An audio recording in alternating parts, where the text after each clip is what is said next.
Now, one of the most major complaints that I ever get is that I don't do enough virtual console games. So to those people, here is a 4-video special of all the NES Donkey Kong games. Starting off with the most famous of the group, Donkey Kong. I first played this game on my ColecoVision, and played it again on my NES, and once again now on my virtual console. And it's like riding a bike, as I instantly remembered all the tricks that I used playing those games back in the day. The game is about Jumpman. Nice name, guys, although I think I'm the last person to be ragging on someone for having a name describing what they do. Anyways, Jumpman, who everybody knows now as Mario, is being a jerk to Donkey Kong. So Donkey Kong escapes from the zoo, I assume, and kidnaps Jumpman's girlfriend, Pauline. Not Peach. I know that might kind of surprise some of you out there. Mario just seems to attract these kind of girls who tend to get kidnapped a lot.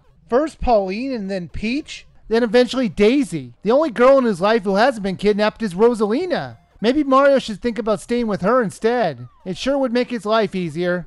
Jumpman has to travel through 3 different parts of the construction site that Donkey Kong has taken Pauline to, and they each have their own enemies and problems for him to overcome. Jumpman really only has 2 moves he can use against the enemies and barrels in this game. One is the ability to jump over them, and 2, he can grab a hammer that will let him temporarily destroy any enemy or barrel that he comes in contact with. The first part has Donkey Kong destroying a construction site, and Jumpman braves the still strangely very sturdy construction all the way up to the top. You would think having a monkey break a few steel beams would make those beams a little shaky to walk on, but the only thing Jumpman needs to worry about are the barrels being thrown at him by Donkey Kong and the walking fire from the homeless fire pits. When he gets to the top, Pauline, just like the other girls in his life, does nothing to help him. She just sits there while Donkey Kong takes her away again to another part of the site. In the next part, he has to ride elevators and jump from one magical floating platform to another. Strangely enough, for a guy named Jumpman, he really sucks at landings, because if you jump too far, his legs will break like crackers, and it will kill you. Jumpman can only survive jumps from a very small distance from the ground, so no super jumps in this game. And also, who is throwing all these springs? It's not Donkey Kong, but it would make sense if it was, but he's just sitting there. You know, I wonder if it's the same Joker who put barrels at the top of this structure, laughing in the background, chucking springs at Jumpman because he thinks it's funny.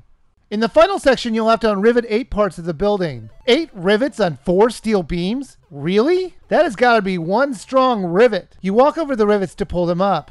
Now come on! All the rivets are gone on this side. There is no way a building can take that kind of load. It should be at least leaning from all the lack of support. Oh, and also, Pauline, how about hopping off that ledge and coming with me? But no, she sits there like an idiot waiting for you to rescue her. After you remove all the rivets, all the beams come crashing down, sending Donkey Kong down with it. And magically a new beam appears and you and Pauline can be reunited, only to have it all repeated again. And that's the entire game. In the arcade there was another level, but the NES didn't have enough memory on the cartridge to have that extra level. Aww. Another thing missing was the height chart, which would show up between rounds to show you how high up in the building you got. Instead they just show you how many times you repeated the game. There is also a 1 to 2 player option with an A and B mode. B is just a harder version of the A mode with faster enemies. Donkey Kong was a very fun brief flashback to my youth. It was really enjoyable for 5 minutes, until I had to redo the whole thing over and over again. Now I'm going to hold off on my final judgment on all the NES Donkey Kong games on its buy or skip status until the very last part of the series. So in the very next installment, we're going to do a little role reversal, as we're going to see Mario as the villain and Donkey Kong's offspring as the hero. Now that's a little freaky. In part 2, when we look at Donkey Kong Jr. for the Virtual Console. See you then.